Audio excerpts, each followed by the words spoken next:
அத்தியாயம் 1846.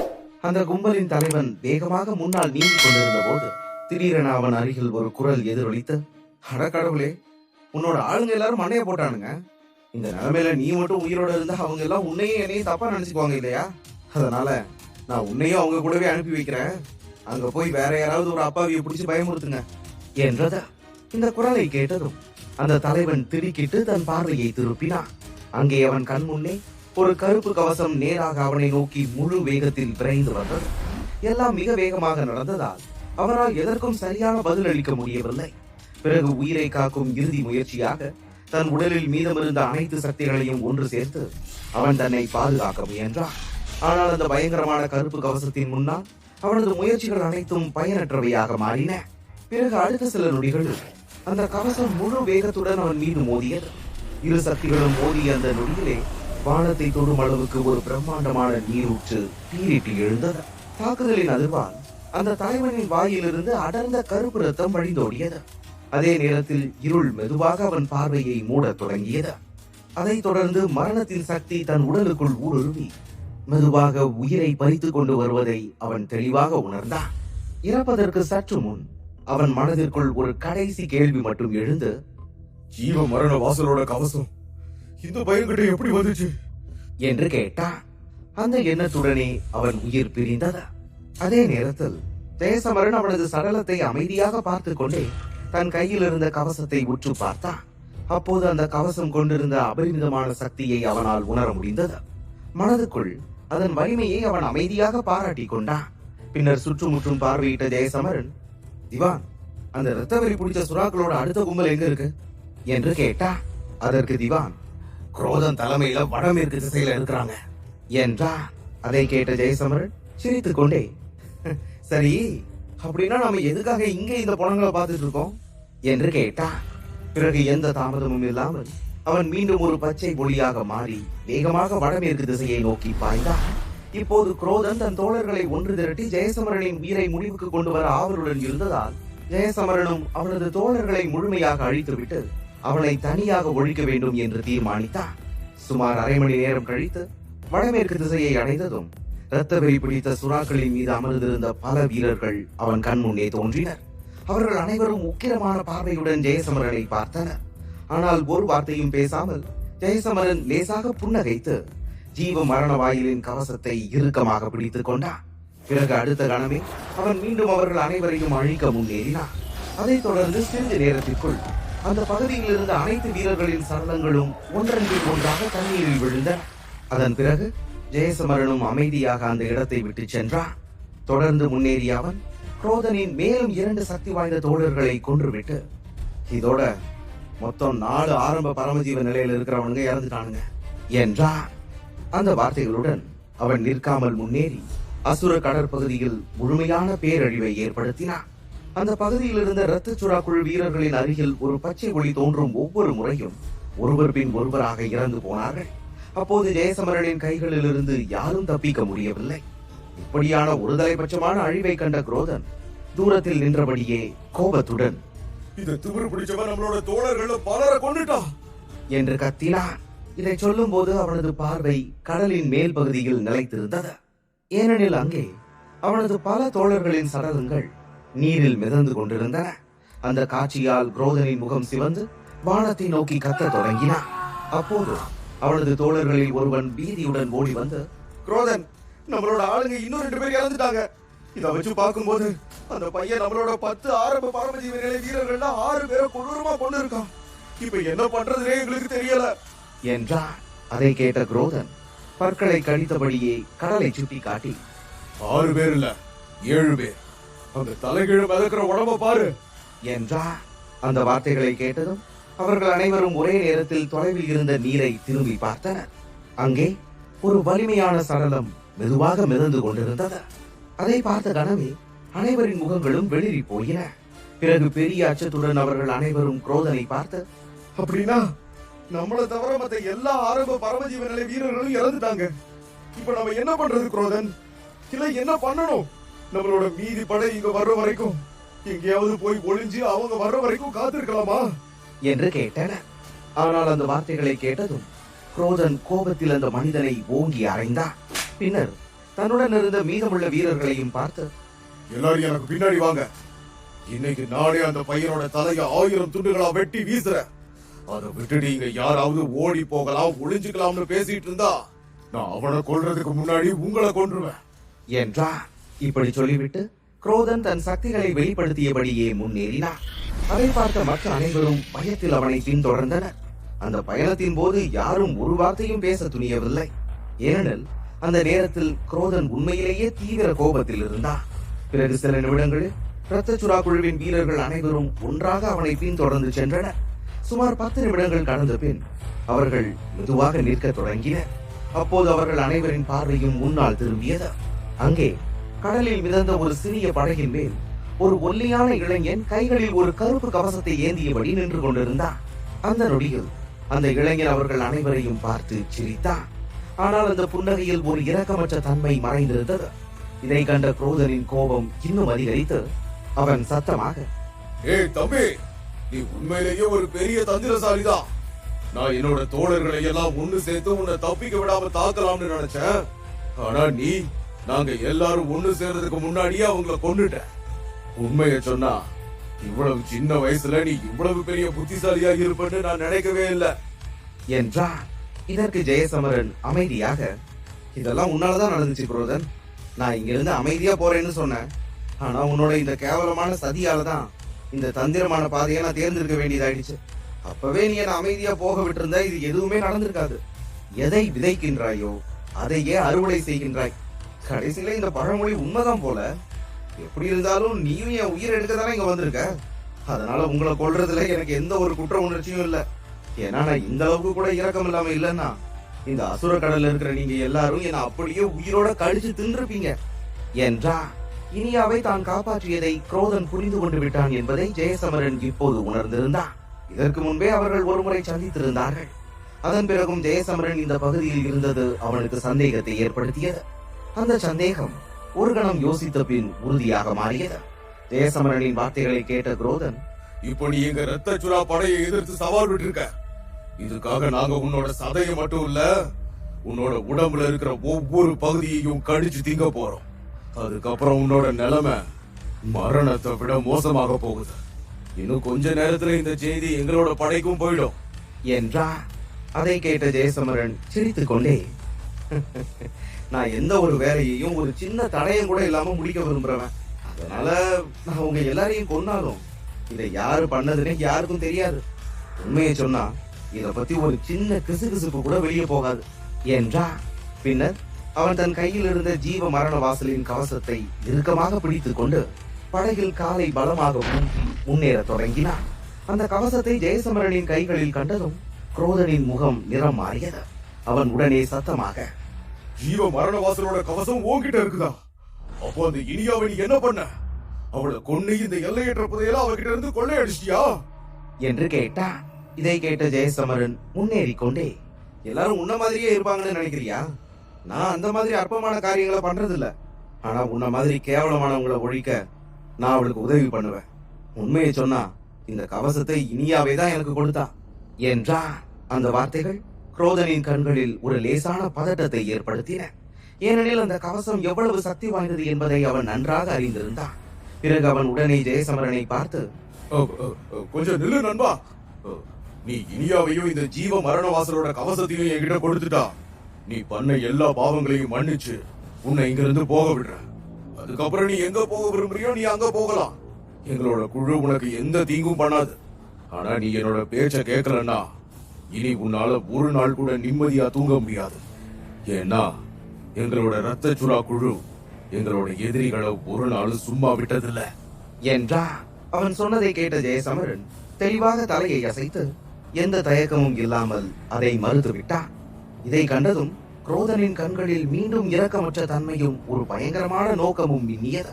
அதனுடன் அவன் சத்தமாக, உன்கிட்ட பேசி எந்த பிரயோஜனமும் இல்ல போல. அப்ப என்னோட பலத்தை காட்ட வேண்டிய நேரம் வந்துருச்சு. ஆனா ஒண்ணு மட்டும் ஞாபகம் வச்சுக்கோ தம்பி, இந்த ஜீவ மரண வாயிலோட கவசம் உன்கிட்ட இருந்தாலும் அதனால உனக்கு எந்த பயனும் இல்ல.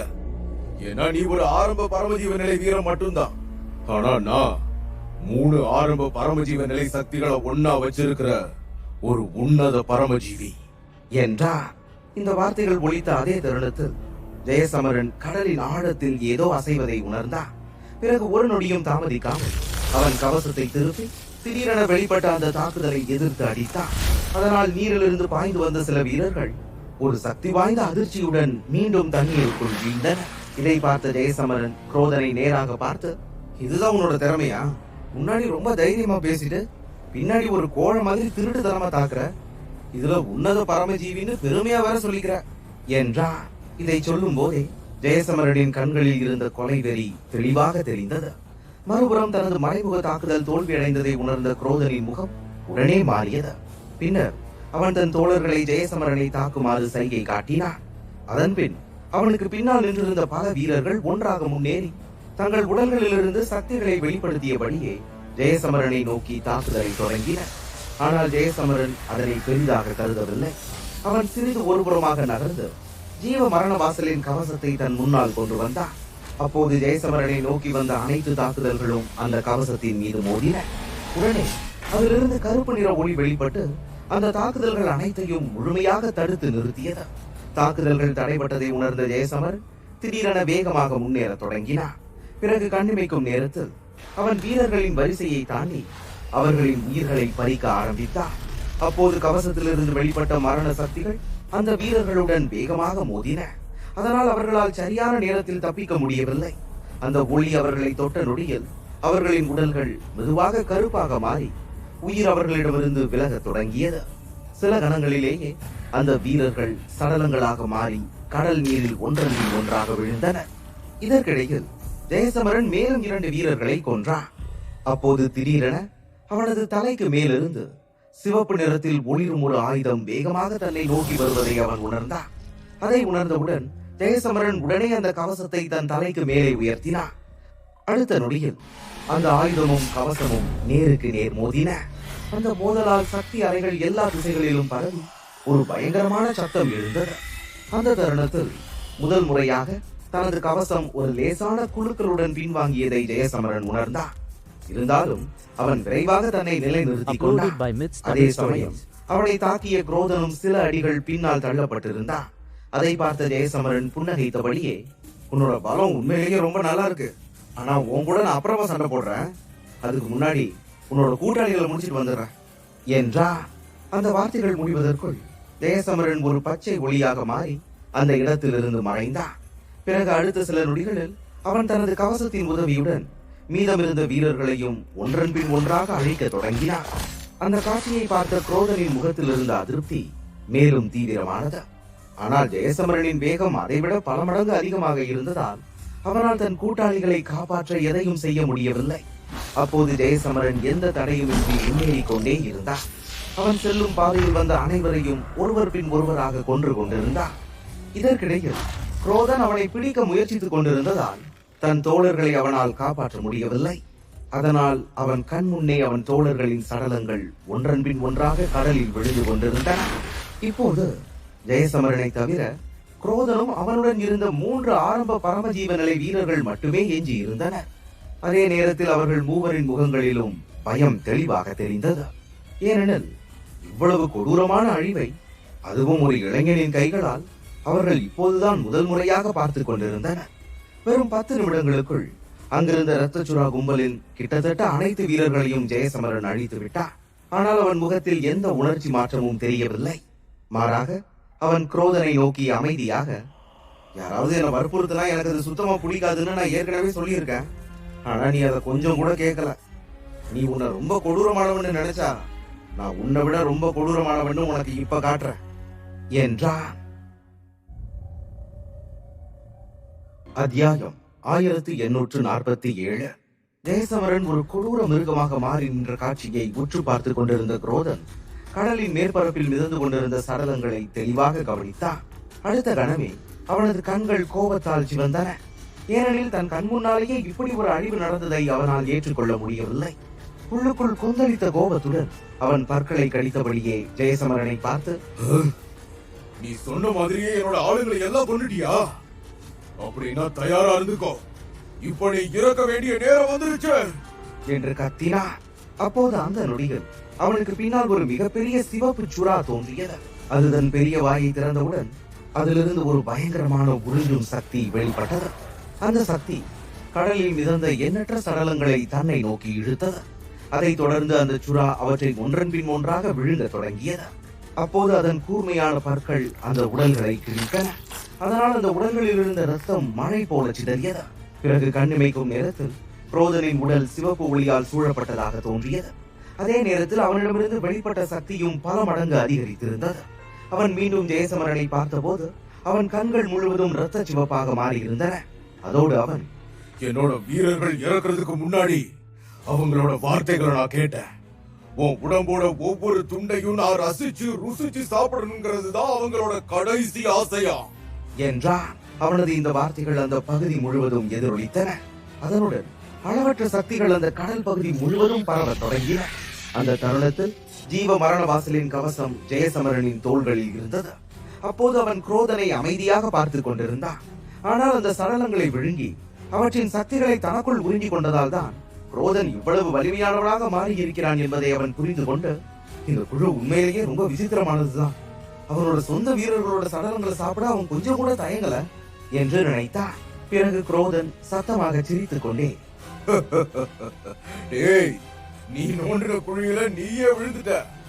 இப்போ அமைதியா என் முன்னாடி வந்து உன்னோட உயிரை விட்டுரு என்றான். இதை சொல்லும் போது அவன் உடலில் இருந்து ரத்தம் போன்ற ஒரு ஒளி வெளிப்பட்டது. பிறகு அடுத்த நொடியில் அவன் உருவம் மறைந்து மின்னல் வேகத்தில் ஜெயசமரனை நோக்கி பாய்ந்தது. இப்போது அவன் அதிக சக்தியை பெற்றிருந்ததால் அவனது வேகமும் பல மடங்கு உயர்ந்திருந்தது. அதே நேரத்தில் அவன் பிடித்திருந்த ஆயுதம் முழுவதும் சிவப்பாக மாறி அதிலிருந்து ரத்தம் சொட்டி கொண்டிருந்தது. பின்னர் அந்த ஆயுதம் ஜெயசமரனின் கண்களுக்கு முன்பாகவே பெரிதாக வளர்ந்தது. இதை கண்ட ஜெயசமரன் அமைதியாக தலையை அசைத்தான். உடனே ஒரு கருப்பு கவசம் அவன் முன் தோன்றியது. அந்த கணத்தில் ஜெயசமரன் தன் சக்திகளை அந்த கவசத்திற்குள் செலுத்த தொடங்கினான். அதன் விளைவாக கவசத்தை சூழ்ந்திருந்த கருப்பு ஒளி கணிசமாக அதிகரித்தது. பிறகு அடுத்த நொடியில் அந்த கவசம் நேராக சென்று சிவப்பு ஆயுதத்துடன் மோதியது. இரண்டு சக்திகளும் மோதியவுடன் அங்கே ஒரு பெரிய வெடிப்பு ஏற்பட்டது. அதன் தாக்கத்தால் கடலில் 1000 அடி உயரமான அலைகள் எழுந்தன. அதே நேரத்தில் அந்த மோதலின் சத்தம் மிக தொலைவில் கூட தெளிவாக கேட்டது. அந்த நேரத்தில் ஜெயசமரன் அந்த கருப்பு கவசத்தை உறுதியாக பிடித்திருந்தான். அதோடு குரோதனின் மிக சக்தி வாய்ந்த தாக்குதலை அவன் முழுமையாக தடுத்து நிறுத்தி இருந்தான். அவனது தற்போதைய சக்தியுடன் எந்த ஒரு உச்ச பரமஜீவ நிலை வீரனுடனும் அவன் நேருக்கு நேர் மோத முடியும் என்பது தெளிவாக தெரிந்தது.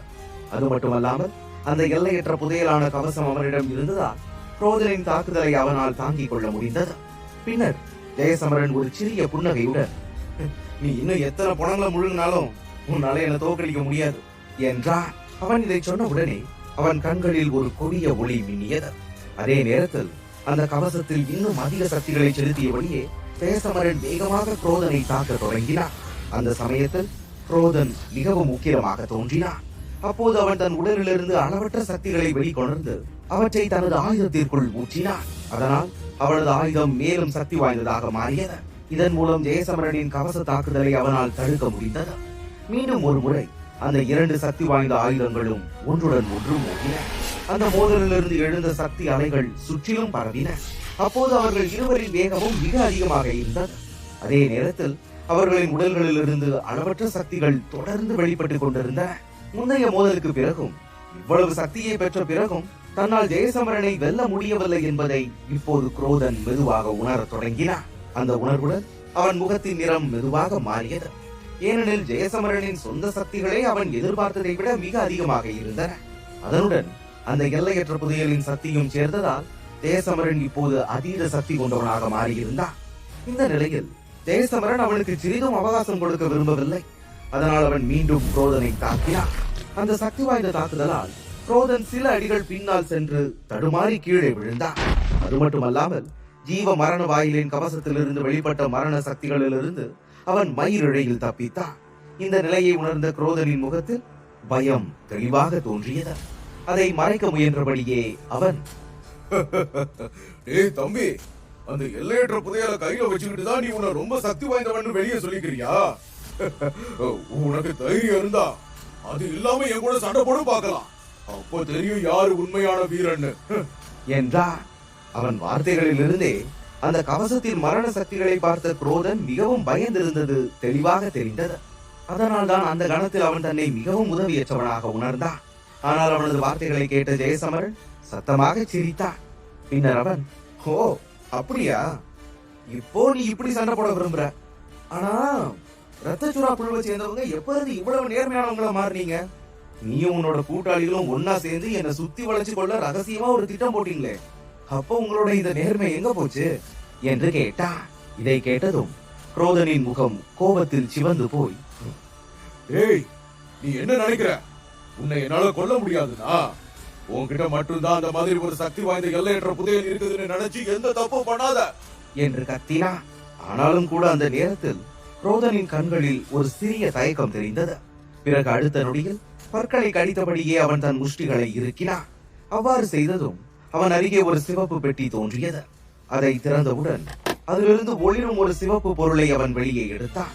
அந்த பொருளிலிருந்து மிக ஆபத்தான சக்திகள் வெளிப்படுவதை உணர முடிந்தது. அந்த ஒளிரும் பொருளை கண்டதும் ஜெயசமரனின் முகத்தில் இருந்த நம்பிக்கையான புன்னகை சற்றே மங்கியது. ஏனெனில் அது உண்மையில் ஒரு பெரிய கூர்மையான பல் என்பதை அவன் தெளிவாக கண்டான். அதிலும் அந்த பல்லின் மீது விசித்திரமான குறியீடுகள் பொறிக்கப்பட்டிருந்தன. அவற்றிலிருந்துதான் அதன் பயங்கரமான சக்தி வெளிப்பட்டது. பிறகு அந்த பல்லை உயர்த்தியபடியே குரோதன் ஜெயசமரனை நோக்கி ஒரு கொடூரமான புன்னகையுடன், இது எங்க ரத்த சுறா குழுவோட ராட்சத சுறாவோட பல். இப்போ உன்னாலதான் இதை நான் பயன்படுத்த வேண்டிய நிலைக்கு வந்துட்டேன் என்றான். இதை சொன்ன உடனே குரோதன் கடைசியாக உயிரோடு இருந்த மற்ற 3 வீரர்களின் பக்கம் திரும்பி, 3 பேர் இங்க வாங்க, இந்த பல்லுக்காக உங்களோட ரத்தத்தை பலி கொடுங்க என்று கத்தினான். அந்த வார்த்தைகளை கேட்டதும் அந்த 3 வீரர்களின் முகங்கள் வெளிரி போயின. இருந்தாலும் அவர்கள் தங்கள் முஷ்டிகளை இறுக பிடித்துக் கொண்டு தங்கள் உடலிலிருந்து சில ஆதி ரத்தத்தை உடனடியாக வெளியே எடுத்தனர். அதே நேரத்தில் அந்த ஆதி ரத்தத்திலிருந்து அளவற்ற சக்திகள் வெளிப்பட்டன. பிறகு அது பறந்து சென்று அந்த சிவந்து ஒளிரும் பல்லுக்குள் கலந்தது. அவர்கள் 3 ஆதி ரத்தமும் அந்த பல்லுக்குள் சென்ற தருணத்தில் அந்த பல் கடுமையாக நடுங்க தொடங்கியது. அதை பார்த்தால் அது உயிர் பெற்றது போல தோன்றியது. மறுபுறம் அதற்கு உயிர் கொடுக்க தங்கள் ஆதி ரத்தத்தை அர்ப்பணித்த அந்த 3 வீரர்களின் முகங்கள் முற்றிலும் வெளிரி போயின. அதைத் தொடர்ந்து அவர்கள் உடல்கள் மிகவும் பலவீனமானவையாக மாறின. இதையெல்லாம் பார்த்த ஜெயசமரன் அந்த கூர்மையான பல்லை பயன்படுத்த மிக கடுமையான விலை கொடுக்க வேண்டியிருக்கும் என்பதை புரிந்து கொண்டான். அதே நேரத்தில் அவன் அந்த ராட்சத சுறாவின் பல்லை உன்னிப்பாக பார்த்து, இவங்கிட்டையும் ரொம்ப சக்தி வாய்ந்த ஒரு எல்லையற்ற புதையல் இருக்குன்னு நான் கொஞ்சம் கூட எதிர்பார்க்கவே இல்லை என்றான். பிறகு திவான் ஜெயசமரனின் காதுகளுக்குள் மெதுவாக, சமரா, இது ஒரு சாதாரண எல்லையற்ற புதையலா இருந்தாலும் நீ இந்த விஷயத்துல ரொம்ப கவனமா இருக்கணும் என்றான். அந்த வார்த்தைகளை கேட்ட ஜெயசமரன் அமைதியாக தலையை அசைத்தான். குரோதன் ஒரு உன்னத பரமஜீவ நிலை வீரன் என்பதை அவன் நன்றாகவே அறிந்திருந்தான். இப்படிப்பட்ட சூழலில் அவனது சொந்த சக்திகளுடன் அந்த எல்லையற்ற புதையலின் சக்தியும் ஒன்றாக சேர்ந்தால் அவனை சமாளிப்பது உண்மையிலேயே கடினமான காரியமாகிவிடும். இப்போது ஜெயசமரன் சிறிதளவு கவனக்குறைவாக இருந்தால் கூட அந்த ஒரு தவறுக்காக அவன் மிக கடுமையான விலையை செலுத்த வேண்டியிருக்கும் என்பதும் அவனுக்கு தெளிவாக தெரிந்தது. அதே நேரத்தில் குரோதன் ஜெயசமரனை பார்த்து, முதல்ல இந்த புதையலை நான் வெளியே எடுக்கவே விரும்பல. ஆனா உன்னோட ஆணவத்தை அழிக்க நான் இதை பயன்படுத்த வேண்டிய நிலைமை வந்துருச்சு. இப்ப பாரு, இதை வச்சு நான் உன்னோட ஆட்டத்தை எப்படி முடிவுக்கு கொண்டு வரேன் என்றான். அவன் இதை சொல்லும் போதே குரோதனின் உடலிலிருந்து வெளிப்பட்ட சிவப்பு ஒளி தொடர்ந்து அந்த கூர்மையான பல்லுக்குள் பாய்ந்து கொண்டிருந்தது. அதைத் தொடர்ந்து அவனது சக்திகள் முழுவதுமாக அதற்குள் சென்றதும் சிறிது நேரத்திலேயே அந்த பல் பெரிதாக வளர தொடங்கியது. அதை தூரத்திலிருந்து பார்க்கும் போது அது ஒரு மாபெரும் சிவப்பு ஈட்டி போல காட்சியளித்தது. பிறகு குரோதன் தன் கைகளால் ஒரு சைகை காட்டினான். அதைத் தொடர்ந்து அந்த ஆயுதம் ஜெயசமரனை தாக்க கட்டளை கிடைத்தது போல ஒரு கூர்மையான ஒளியுடன் முன்னோக்கி நகரத் தொடங்கியது. அதே நேரத்தில் ஜெயசமரனின் உயிரை பறிக்க வேண்டும் என்பதே அதன் ஒரே நோக்கமாக இருந்தது. அப்போது அந்த சிவப்பு ஒளி பரிமாணங்களை தாண்டி வந்தது போல மின்னல் வேகத்தில் ஜெயசமரனை நோக்கி வந்தது. அந்த கூர்மையான முனை தன்னை தாக்க எவ்வளவு வேகமாக வருகிறது என்பதை ஜெயசமரன் தெளிவாக கண்டான். ஜெயசமரன் தன் உடலிலிருந்து அளவற்ற சக்திகளை இழுத்து அவற்றை அந்த கவசத்திற்குள் செலுத்தி, ஜீவ மரண வாயிலோட கவசமே, நான் உன்னோட உண்மையான எஜமான இல்லைன்னு எனக்கு தெரியும். ஆனா நீ இனியாவை காப்பாற்றணும்னு விரும்புனா உன்னோட உண்மையான சக்தியை காட்ட என்றான். அவன் அந்த வார்த்தைகளை முடித்ததுமே கவசத்தின் மீது பொறிக்கப்பட்டிருந்த குறியீடுகள் மிக வேகமாக பிரகாசிக்க தொடங்கி அதிலிருந்து ஏராளமான மரண சக்திகள் வெளிப்பட்டன. அதை பார்த்த ஜெயசமரன் ஒரு ஆழமான மூச்சை இழுத்துக் கொண்டான். அதன் பிறகு முன்னேறி அந்த கவசத்தை ஒரு வாளை போல பயன்படுத்த தொடங்கினார். அப்போது கவசம் முன்னோக்கி நகர்ந்த தருணத்தில் வானத்தின் ஒளியே மங்குவது போல தோன்றியது. ஏனெனில் அதிலிருந்து வெளிப்பட்ட கருப்பு சக்தி ஒரு கொடூரமான வேட்டைக்காரனை போல சென்று அந்த சிவந்து ஒளிரும் கூர்மையான பல்லுடன் நேருக்கு நேர் மோதியது. அவை மோதிய தருணத்தில் இந்த உலகமே ஒரு நொடிக்கு நின்றுவிட்டது போல தோன்றியது. பிறகு அடுத்த நொடியில் கடலில் ஒரு மிக அபாயகரமான புயல் எழுந்தது. அதைத் தொடர்ந்து கண்ணிமைக்கும் நேரத்தில் ஆயிரக்கணக்கான அடி உயரமுள்ள அலைகள் கடலிலிருந்து எழுந்து மேகங்களை தொடுவது போல உயர்ந்தன. பின்னர் அவை ஒரு பேரதிர்வுடன் மீண்டும் கடலில் விழுந்தன. அந்த நேரத்தில் கருப்பு மற்றும் சிவப்பு ஒளிகள் வானத்தில் பாதியை மூடியிருந்தன. அப்போது அவை இரண்டிலிருந்தும் மிக ஆபத்தான சக்திகள் தொடர்ந்து வெளிப்பட்டுக் கொண்டிருந்தன. ஆனால் திடீரென்று கருப்பு ஒளியிலிருந்து இன்னும் அதிகமான கருப்பு சக்திகள் வெடித்தெழுந்தன. அந்த சக்திகள் சிவப்பு ஒளியுடன் மோதியவுடன் கண்ணிமைக்கும் நேரத்தில் சிவப்பு ஒளி முற்றிலும் அழிந்து போனது. அந்த அழிவின் சத்தம் தெளிவாக கேட்டது. அதை கேட்டதும் குரோதனின் முகம் முற்றிலும் நிறம் மாறி இப்போது அவன் முகத்தில் ஆச்சரியமும் பயமும் கலந்திருந்தன. ஏனெனில் தனது எல்லையற்ற புதையல் இவ்வளவு விரைவாக தோற்கடிக்கப்படும் என்று அவன் கனவில் கூட நினைத்து பார்த்ததில்லை. அதே நேரத்தில் ஜெயசமரனையும் அந்த கவசத்தின் சக்தியை மதிப்பிடுவதிலும் அவன் செய்த தவறு இப்போது அவனுக்கு தெளிவாக புரிந்தது. அந்த ராட்சத சுறாவின் பல்லும் ஜீவ மரண வாயிலின் கவசமும் இரண்டும் எல்லையற்ற புதையல்களாக இருந்தாலும் அந்த கவசத்தின் சக்தி அந்த பல்லை விட பல மடங்கு ஆபத்தானதாக இருந்தது. அப்போது குரோதன் பயந்த கண்களுடன் அந்த காட்சியை கவனித்தபடியே அவசரமாக பின்வாங்க தொடங்கினான். அதே நேரத்தில் தனக்கு ஒரு பெரிய சிக்கல் வந்துவிட்டது என்பதையும் அவன் உணர்ந்தான். அது மட்டுமல்லாமல் இப்போது அவன் உடனே தப்பிக்கவில்லை என்றால் ஜெயசமரன் அவனை நிச்சயமாக முடித்து விடுவான் என்பதும் அவனுக்கு தெளிவாக தெரிந்தது. ஏனெனில் ஜெயசமரனால் எவ்வளவு இரக்கமற்றவனாக மாற முடியும் என்பதை அவன் தனது கண்களாலேயே பார்த்திருந்தான். அதனால் தப்பிப்பதற்கான எந்த வாய்ப்பையும் குரோதன் தவறவிட விரும்பவில்லை. அப்போது ஜெயசமரன் லேசான புன்னகையுடன், தப்பிக்க உனக்கு இருந்த நேரமெல்லாம் எப்பவோ போயிடுச்சு குரோதன் என்றார். ஜெயசமரன் தனது ஒவ்வொரு எதிரியையும் முடித்து விடுவான். ஏனெனில் அவனது எதிரிகள் தப்பித்தால் அவர்கள் பின்னர் நிச்சயமாக அவனுக்கு தொல்லை கொடுப்பார்கள் என்பது அவனுக்கு தெரியும். இந்த சம்பவத்தால் இரத்தச்சுறா குழு ஏற்கனவே கடும் கோபத்தில் மூழ்கி இருந்தது. அதனால் ரோதனை தப்பிக்க விட்டால் அந்த குழு ஜெயசமரனை அவன் சாகும் வரை துரத்தும் என்பதில் சந்தேகமே இல்லை. இப்படிப்பட்ட சிக்கல் அந்த அரக்க மூத்தவரை உயிருடன் விட்டுவிடுவதை விடவும் மிக ஆபத்தானது. அதனால் இந்த குழப்பத்திற்கு முற்றுப்புள்ளி வைக்க ரோதனை இங்கேயே முடித்துவிட வேண்டும் என்று ஜெயசமரன் தீர்மானித்தார். அந்த தீர்மானம் எடுத்த நொடியில் அவன் கைகளில் இருந்த கவசம் மீண்டும் ஒரு முறை மெதுவாக அசைய தொடங்கியது. அதிலிருந்து கருப்பு சக்திகள் வெளிப்பட்டு மின்னல் வேகத்தில் குரோதனை நோக்கி பாய்ந்தன. அப்போது அந்த சக்தி வாய்ந்த மரண சக்திகள் பரிமாணங்களையே கிழித்துக் கொண்டு முன்னேறின.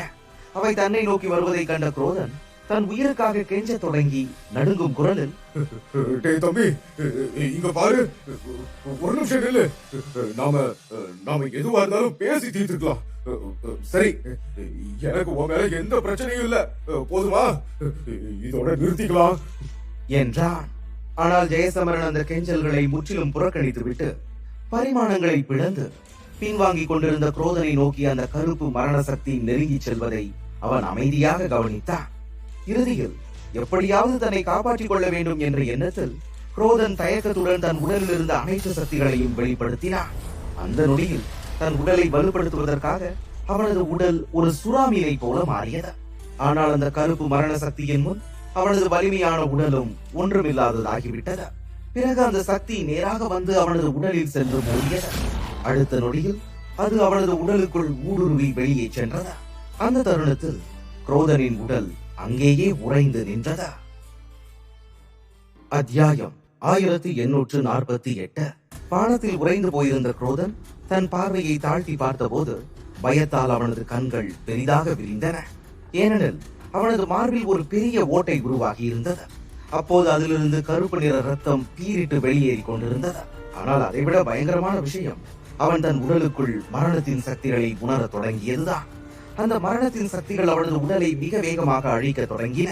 அதே நேரத்தில் இறப்பதற்கு முன் வேதனையும் கோபமும் கலந்த குரலில் அவன், திமிரு பிடிச்சவனே, இதுக்காக என்னோட இரத்தச்சுறா குழு உன்னை உயிரோடவே விடாது என்று கத்தினான். ஆனால் அவன் மேலும் எதையும் சொல்வதற்குள் அவனது உடல் முழுவதுமாக ஒரு சடலமாக மாறியது. அதை பார்க்கும் போது மரண சக்திகள் தங்களின் வேலையை துல்லியமாக முடித்திருந்தன என்று தெரிந்தது. அதன் பிறகு அந்த உடல் கடலுக்குள் இருந்தது. ஜெயசமரன் அந்த சடலத்தை ஒரு கணம் பார்த்தான். பின்னர் தன் கைகளில் இருந்த கவசத்தை நோக்கி பார்த்து மனதிற்குள் அதை பாராட்டினான். உண்மையில் அந்த கவசத்தின் சக்தி மிக அபாயகரமானது. ஒரு வகையில் அந்த சுடர் கலசத்தை விடவும் சக்தி வாய்ந்தது. ஏனெனில் மரணத்தின் சக்திகள் ஒருவரின் உடலுக்குள் நுழைந்து விட்டால் எந்த வீரனாலும் அதற்கு எதிராக எதுவும் செய்ய முடியாது. அதன் பிறகு ஜெயசமரன் பலவீனத்தால் கீழே விழுந்திருந்த அந்த 3 வீரர்களின் பக்கம் தன் பார்வையை திருப்பினார். அப்போது அவர்களை பார்த்து அமைதியான குரலில், சரி, இனி நீங்களும் உங்க தலைவனோட மரண உலகத்துக்கு போக வேண்டியதுதான் என்றார். அந்த வார்த்தைகளை கேட்டதும் அந்த 3 முகங்கள் வெளிரி போயின. எப்படியாவது தப்பிக்க வேண்டும் என்ற எண்ணத்தில் அவர்கள் தங்கள் மீதமிருந்த சக்திகளை பயன்படுத்தி ஓட முயன்றனர். ஆனால் தங்கள் சக்திகளில் பெரிய பகுதியை அந்த ராட்சத சுறாவின் பல்லுக்காக அவர்கள் ஏற்கனவே இழந்திருந்தனர். அதனால் ஜெயசமரனிடமிருந்து தப்புவது அவர்களுக்கு சாத்தியமில்லை. அவர்கள் ஓடுவதை பார்த்த ஜெயசமரன் தன் கவசத்திலிருந்து 3 கருப்பு ஒளி கதிர்களை ஏவினார். அவை நேராக சென்று அந்த 3 தாக்கின. பிறகு சில நொடிகளில் அவர்களும் சடலங்களாக மாறி கடலுக்குள் இருந்தனர். இப்போது அந்த இடம் முழுவதும் ஒரு விசித்திரமான அமைதி நிலவியது. அந்த அமைதியை உணர்ந்த ஜெயசமரன் ஒரு ஆழ்ந்த பெருமூச்சை விட்டான். இறுதியாக அவனுக்கு வந்த ஆபத்து முற்றிலும் நீங்கி இருந்தது. இதற்கெல்லாம் காரணம் ஜீவ மரண வாயிலின் கவசத்தின் சக்திதான் என்பதை அவன் தெளிவாக உணர்ந்தான். அந்த நேரத்தில் சுடர் கலசம் மெதுவாக குலுங்க தொடங்கி அதிலிருந்து இனியா வெளியே வந்தார்.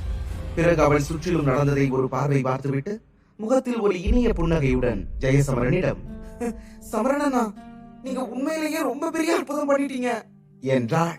அதை கேட்ட ஜெயசமரன் தன் கையில் இருந்த ஜீவ மரண வாயிலின் கவசத்தை பார்த்து மெதுவாக சிரித்தான். பின்னர் அதை இனியாவின் கைகளில் கொடுத்தான். அப்போது அவன் மனதின் ஆழத்தில் இத்தகைய விலைமதிப்பற்ற ஒரு புதையலை பெற வேண்டும் என்ற ஆசை இருந்தது. ஆனால் எந்த சூழ்நிலையிலும் தன் நம்பிக்கையை தியாகம் செய்ய அவன் தயாராக இல்லை.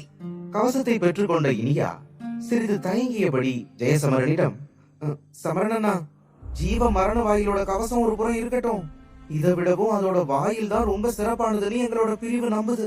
அதுவும் இல்லாம இந்த 2 விஷயங்களும் ஒண்ணுக்கு ஒண்ணு நெருங்கிய தொடர்புடையது. அதனால இந்த கவசத்தை நான் உங்களுக்கு பரிசா கொடுக்க விரும்பினாலும் அது என்னால முடியாது என்றாள். இதை கேட்ட ஜெயசமரனும் அமைதியாக சிரித்தான். ஏனெனில் இனியா இந்த கவசத்தை அவனுக்கு பரிசளித்ததாக அவர்களின் பிரிவு மூத்தவருக்கு தெரிந்தால் அவர் கடும் கோபமடைவார் என்பது அவனுக்கு தெரியும். அதே நேரத்தில் ஒரு எண்ணம் அவன் மனதில் வந்து, இந்த கவசமே இவ்வளவு சக்தி வாய்ந்ததா இருந்தா அந்த வாயில் எவ்வளவு அபார சக்தி கொண்டதா இருக்கும் என்று நினைத்தான். ஆனால் எப்படி இருந்தாலும் ஒரு எல்லையற்ற புதையலை கண்டுபிடித்து விட்டேன் என்ற எண்ணமே அவனை மகிழ்வித்தது. அந்த எண்ணத்துடன் ஜெயசமரன் புன்னகைத்தபடியே கொடிய சக்தி கொண்ட கை அளவுள்ள ஒரு பல்லை வெளியே எடுத்தான். அது சிறிய நேரத்திற்கு முன்பு குரோதன் பயன்படுத்திய ராட்சத சுறாவின் பல்தான். அந்த பல்லை ஜெயசமரனின் கைகளில் கண்ட இனியா மிகுந்த கவனத்துடன், சமரணனா, இந்த ராட்சத சுறாவோட பல் ரத்த சுறாக்குள்ளோட மிக சிறப்பான நித்திய புதையல். இதோட சக்தி ரொம்ப பயங்கரமானது. இதை எங்களோட ஜீவ மரண வாயில் கவசத்தால கூட ஈடு செய்ய முடியாது. அதுவும் இல்லாம இந்த பல்ல ஒவ்வொரு தடவை பயன்படுத்தும் போதும் இதை பயன்படுத்துறவங்க அவங்களோட சொந்த ரத்தத்தை தியாகம் பண்ணணும்னு நான் கேள்விப்பட்டிருக்கேன். அதனால நீங்க இதை பயன்படுத்த நினைச்சா இதை ஞாபகம் வச்சுக்கோங்க என்றாள். இதை கேட்ட ஜெயசமரன் மெதுவாக ஒரு பெருமூச்சு விட்டான். ஏனெனில் இந்த நித்திய புதையலை பெற்றதே அவனுக்கு போதுமானதாக இருந்தது. இந்த பல்லை பயன்படுத்த வீரர்கள் தங்கள் சொந்த ரத்தத்தை தியாகம் செய்ய வேண்டியிருக்கும் என்ற உண்மை அதன் விலை எவ்வளவு உயர்ந்தது என்பதை தெளிவாக காட்டியது. பின்னர் அந்த பல்லை தன் அருகில் வைத்துக் கொண்டு, இப்ப நாம கிளம்பலான்னு நினைக்கிறேன் என்றான். அதன் பிறகு அவன் மேலும் தாமதிக்கவில்லை. அவன் ஒரு பச்சை ஒளியாக மாறி வேகமாக அங்கிருந்து புறப்பட்டான்.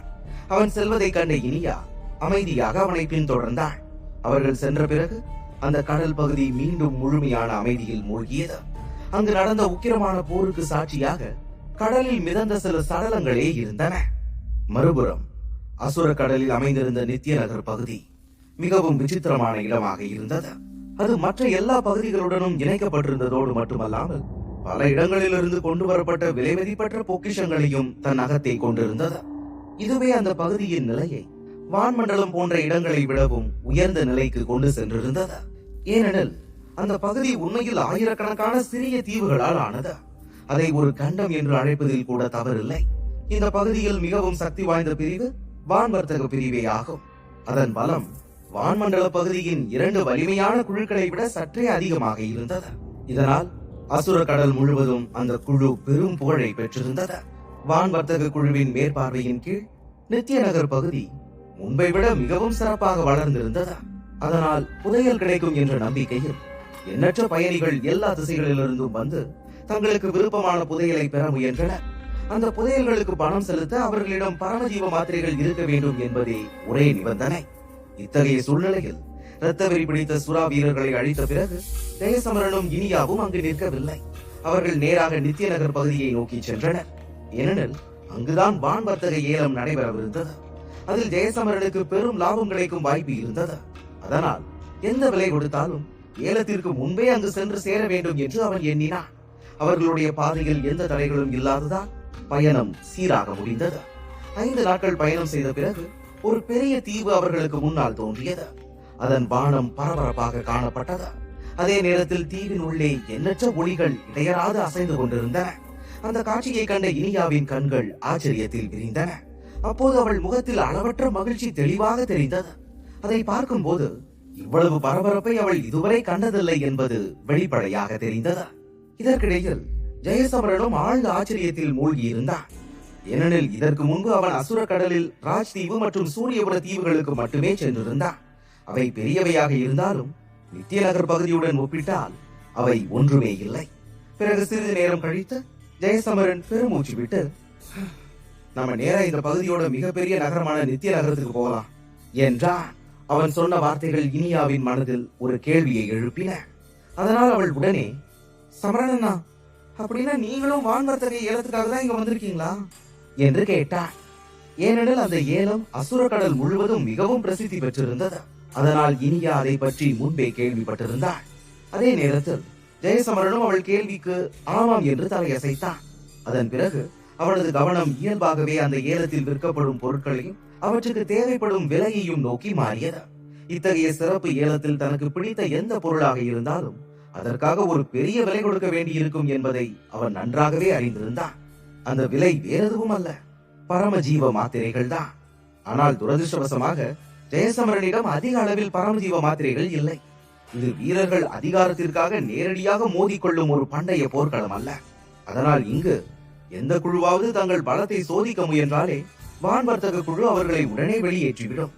இல்லையெனில் அதைவிட மோசமான முடிவே அவர்களுக்கு காத்திருக்கும். இதை உணர்ந்த ஜெயசமரன் உதவியற்ற நிலையில் அமைதியாக தலையசைத்தான். சிறிது நேரம் யோசித்த பிறகு அவன் மெதுவாக, என்கிட்ட அந்த அளவுக்கு பரமஜீவ மாத்திரைகள் இல்ல, ஆனா அதிக விலைக்கு விற்கக்கூடிய ஆத்ம திரவம் இருக்கு, அதை நான் ஏலம் விட போறேன் என்றான். உண்மையில் ஜெயசமரனிடம் ஏலத்திற்கு விட தகுந்த பல சிறப்பு புதையல்கள் இருந்தன.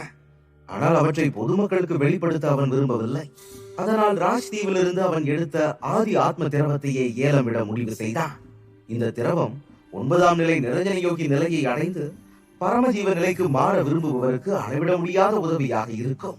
அதே நேரத்தில் ஒரு பரமஜீவ வீரனுக்கு கூட இது பெரிய பயனை அளிக்கக்கூடியது.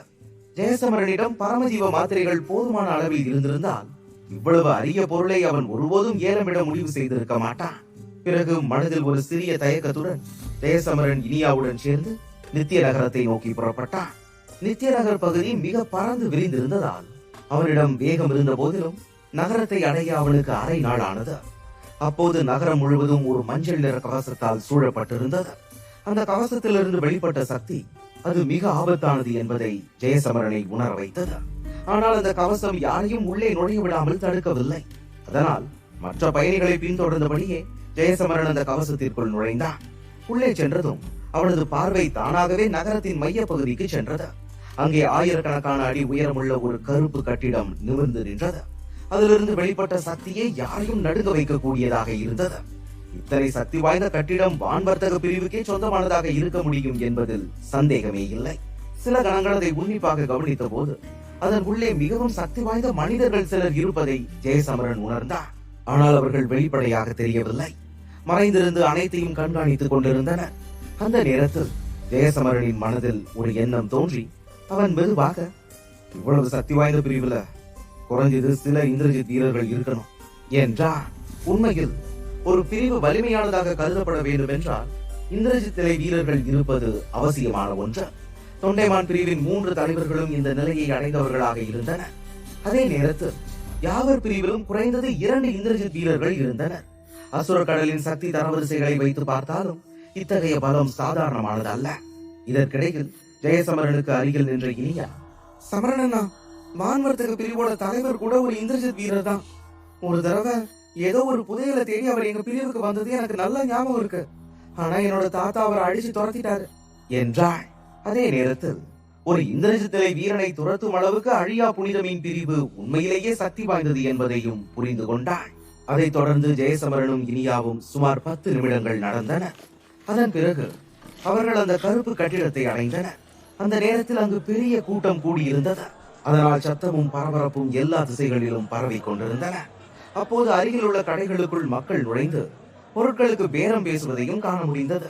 அவர்களில் ஒருவன், அவங்க எல்லாருமே அசுர வான்பிரிவோட வீரர்கள். அதுல முன்னால நிக்கிற அந்த பையன் அவங்க புதிய தலைமுறையில ரொம்ப திறமையான வீரரான துர்வன் மாதிரி இருக்கு என்றார். அவர்களின் பேச்சை கேட்ட ஜெயசமரன் அவர்கள் பேசிக் கொண்டிருந்த திசையை நோக்கி மெதுவாக தன் பார்வையை திருப்பினான். அப்போது அவன் கண்களுக்கு முன்னால் ஒரு குழுவாக நின்றிருந்த சிலரை பார்த்தான். அந்த குழுவின் நடுவில் கருப்பு உடை அணிந்த ஒரு இளைஞன் நின்று கொண்டிருந்தான். அவனது தோற்றம் கவனத்தை ஈர்க்கும் அளவுக்கு அழகாக இருந்தது. அவன் வலது கையில் ஒரு கருப்பு எலும்புக்கூடு போன்ற முத்திரை தெளிவாக பொறிக்கப்பட்டிருந்தது. அந்த இளைஞன் முன்னேறி செல்ல தொடங்கியதும் சுற்றி இருந்தவர்கள் அவனது உடலுக்குள் அடங்கியிருந்த அளவற்ற அசுர சக்தியை உணர ஆரம்பித்தனர். அந்த சக்தியின் தாக்கத்தால் அந்த இடத்தின் வெப்பநிலையே மெல்ல குறைய தொடங்கியது. அந்த இளைஞனுக்கு பின்னால் 2 முதியவர்கள் அமைதியாக நடந்து வந்தனர். அவர்கள் இருவரும் வெளிப்படையாகவே நம்ப முடியாத அளவுக்கு சக்தி வாய்ந்தவர்கள் என்று தெரிந்தனர். அந்த இளைஞன் பேசுவதை கேட்ட நொடியில் ஜெயசமரனின் மனதில் ஒரு பழைய நினைவு எழுந்தது.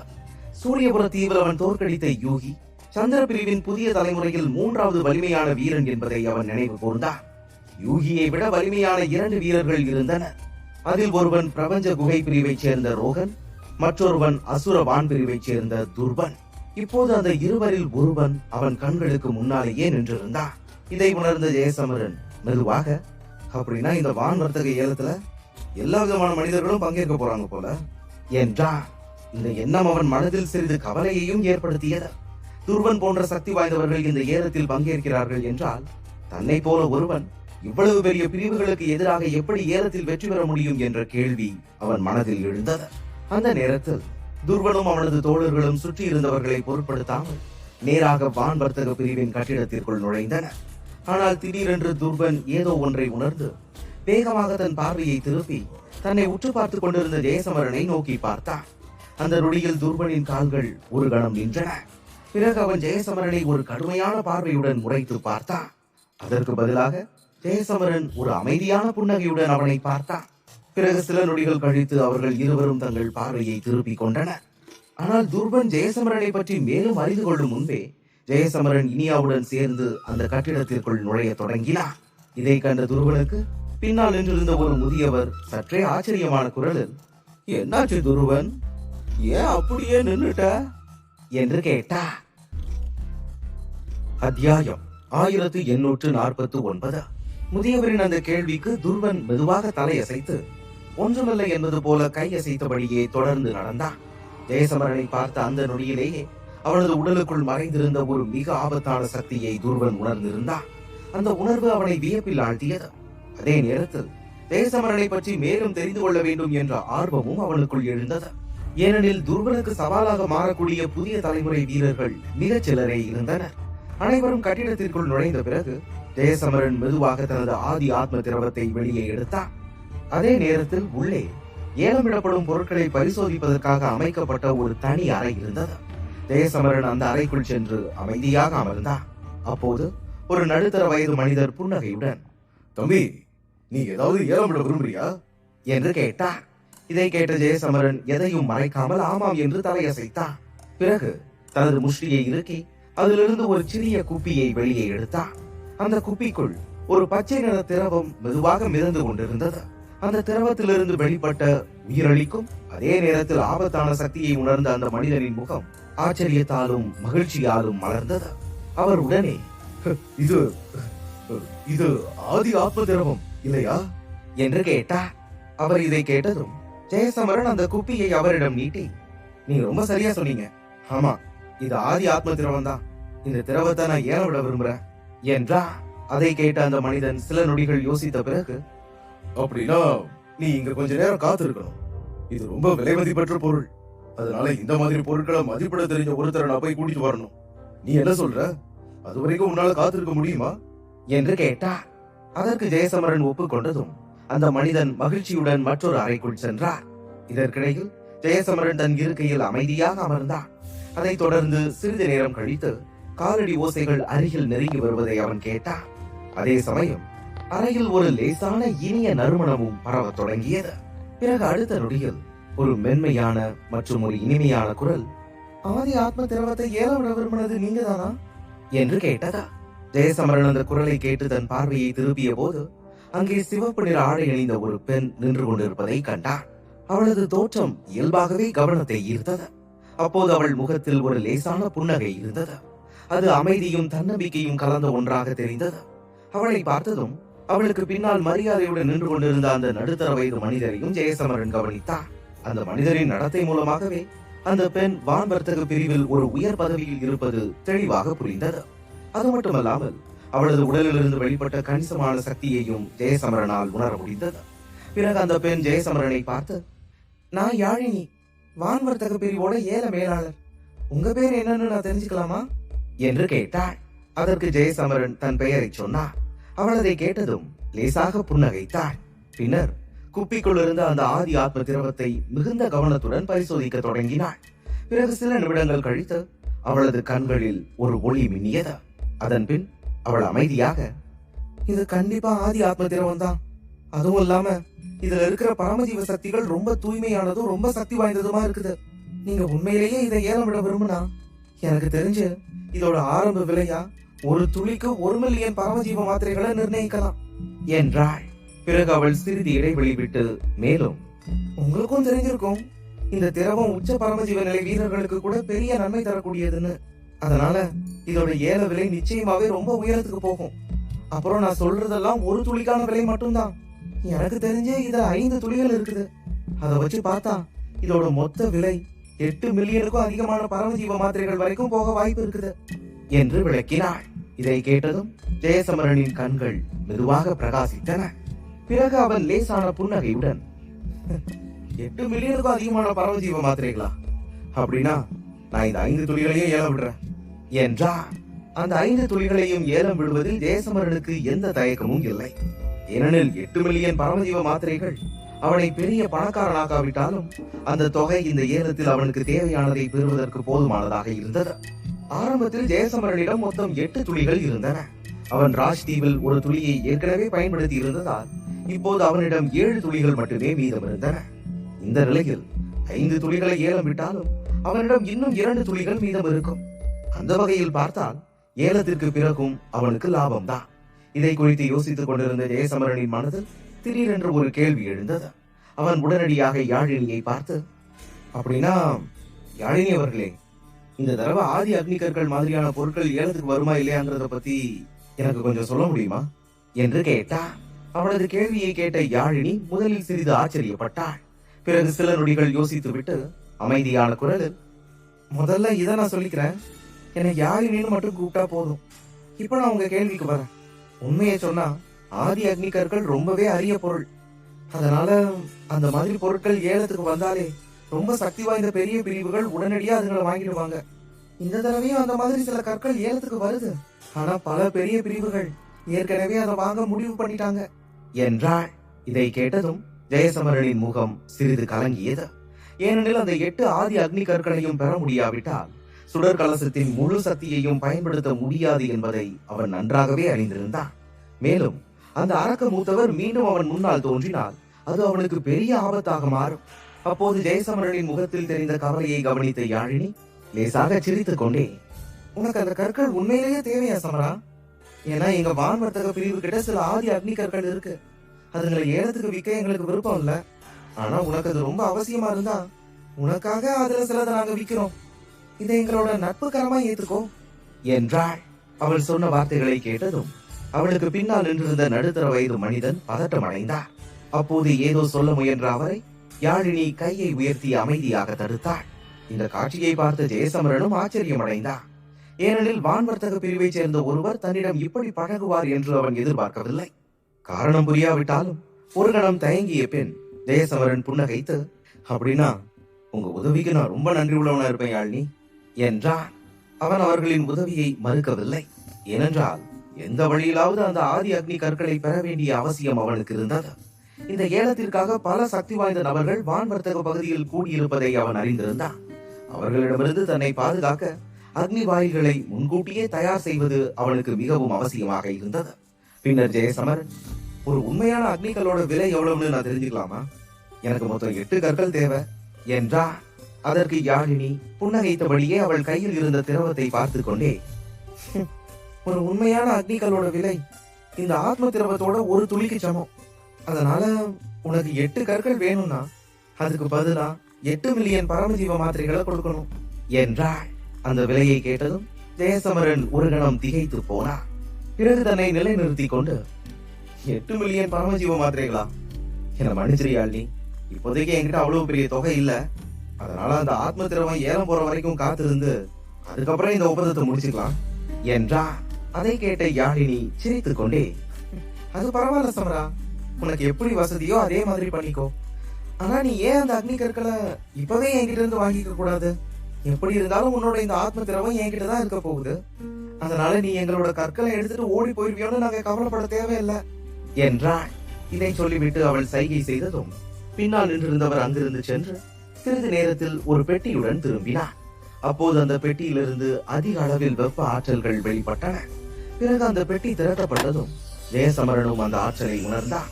அதனுள்ளே 8 சிவப்பு நிறத்தில் ஒளிரும் கற்கள் இருந்தன. அவற்றுக்குள் புதைக்கும் எரிமலை குழம்பு இருப்பது தெளிவாக தெரிந்தது. அந்த கற்களை பார்த்ததும் ஜெயசமரனின் இதயம் வேகமாக துடிக்க தொடங்கியது. இத்தனை முயற்சிகளுக்கு பிறகு அவன் தேடிய பொருள் இறுதியாக அவன் முன்னால் இருந்தது. அதைத் தொடர்ந்து யாழினி புன்னகையுடன் அந்த பெட்டியை அவனிடம் கொடுத்தாள். ஜெயசமரன் அதை கவனமாக வாங்கி கொண்டு, இந்த கற்களுக்கான விலையை நான் கண்டிப்பா உங்களுக்கு கொடுப்பேன் யாழினி.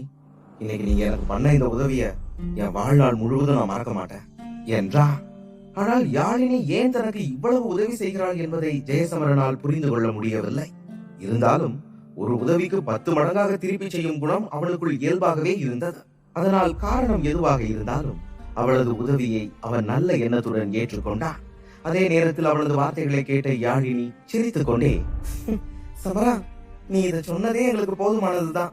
அதே மாதிரி நீ எப்ப வேணும்னாலும் எங்க வான் வர்த்தக பிரிவுக்கு வரலாம். அப்புறம் உனக்கு வேற ஏதாவது தேவைப்பட்டாலும் அதை என்கிட்ட நீ நேரடியாவே வந்து கேட்கலாம் என்றாள். அவள் வார்த்தைகளை கேட்ட ஜெயசமரன் சரி என்று தலையசைத்தான். பிறகு சில வார்த்தைகள் பேசிவிட்டு அவன் அங்கிருந்து அமைதியாக கிளம்பினான். அவன் சென்றவுடன் யாழினிக்கு பின்னால் நின்றிருந்த அந்த நடுத்தர வயது மனிதர் ஆச்சரியத்துடன், யாழினி, யாருன்னே தெரியாத ஒருத்தருக்காக நம்ம பிரிவோட விதிகளை ஏன் மீறின? இந்த பையனோட நட்பு கொள்றது உண்மையிலேயே நமக்கு அவ்வளவு பயனுள்ளதா இருக்குமா என்று கேட்டார். அதற்கு யாழினி முகத்தில் லேசான புன்னகையுடன், இந்த பையனை பத்தி உங்களுக்கு எதுவும் தெரியாது, அதனாலதான் இப்படி கேக்குறீங்க. கொஞ்ச நாளைக்கு முன்னாடி சந்திர பிரிவை சேர்ந்த ரொம்ப சக்தி வாய்ந்த வீரன் யூகி யாருன்னே தெரியாத ஒரு வீரனால தோற்கடிக்கப்பட்டான்.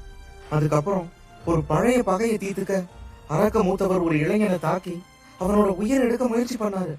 ஆனா அந்த பையன் அந்த மூத்தவரை கடுமையா காயப்படுத்தினதால அவர் அவரோட உயிரை காப்பாத்திக்க அங்கிருந்து ஓடி போயிட்டாரு.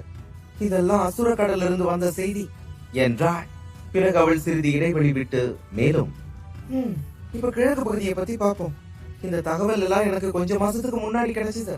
சுமார் 6 மாசங்களுக்கு முன்னாடி கிழக்கு பகுதியில ஒரு பயங்கரமான போர் நடந்துச்சு. அந்த போர்ல தொண்டைமான் பிரிவோட 3 தலைவர்கள் ஒன்னா சேர்ந்து ஒரு இளைஞனோட உயிரை எடுக்க முயற்சி பண்ணாங்க.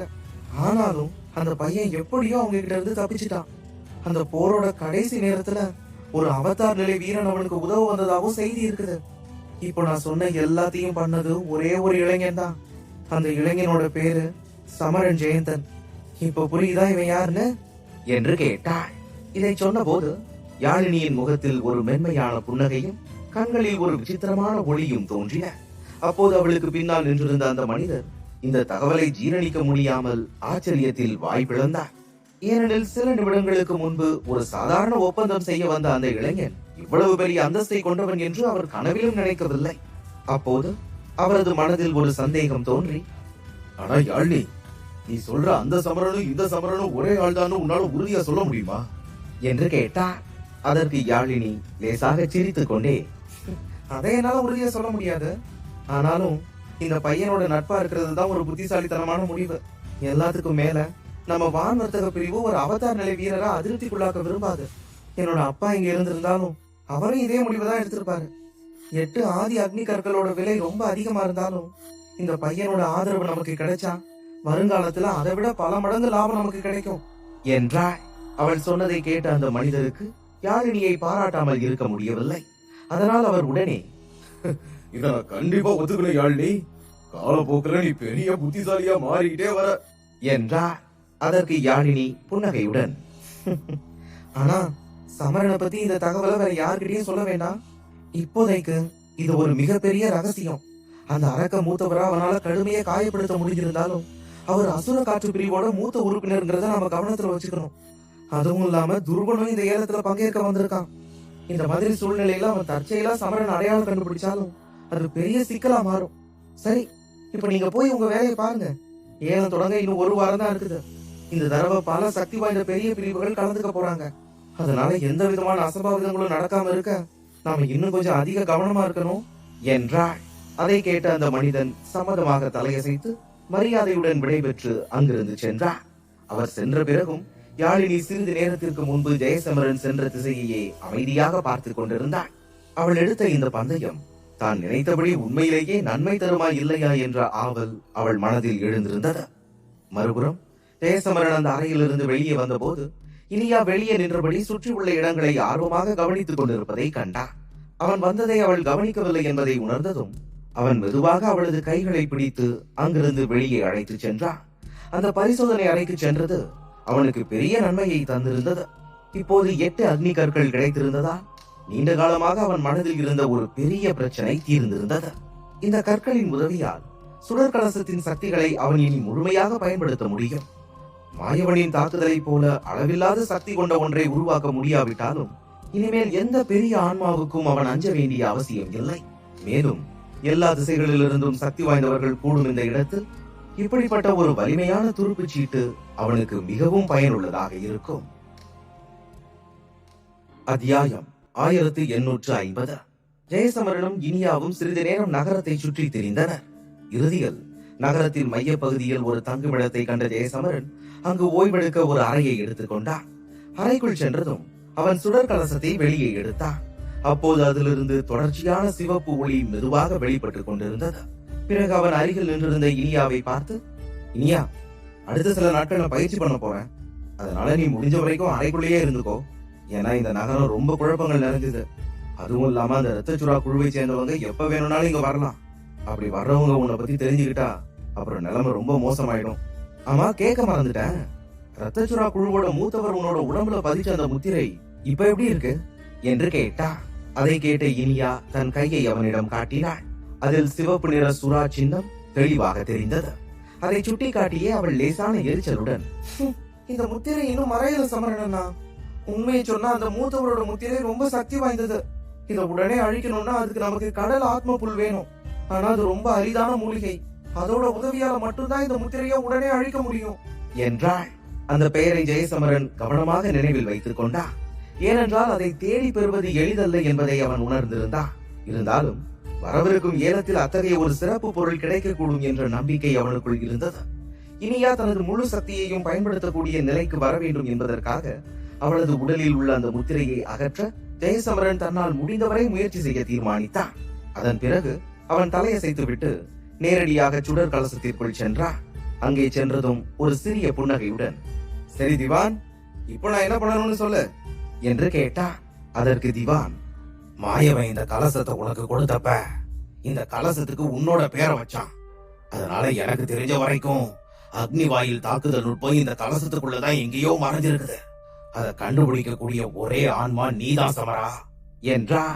அந்த வார்த்தைகளின் அர்த்தத்தை உணர்ந்த ஜெயசமரன் தன் கண்களை மூடி மெதுவாக சுடர் கலசத்தின் ஆன்மாவுடன் தொடர்பு கொள்ள தொடங்கினார். அதன் பிறகு அந்த ஆன்மாவின் ஆழத்தில் சில தகவல்கள் மறைந்திருப்பதை அவனால் உணர முடிந்தது. அவை மெதுவாக அவனை நோக்கி நகர்ந்தன.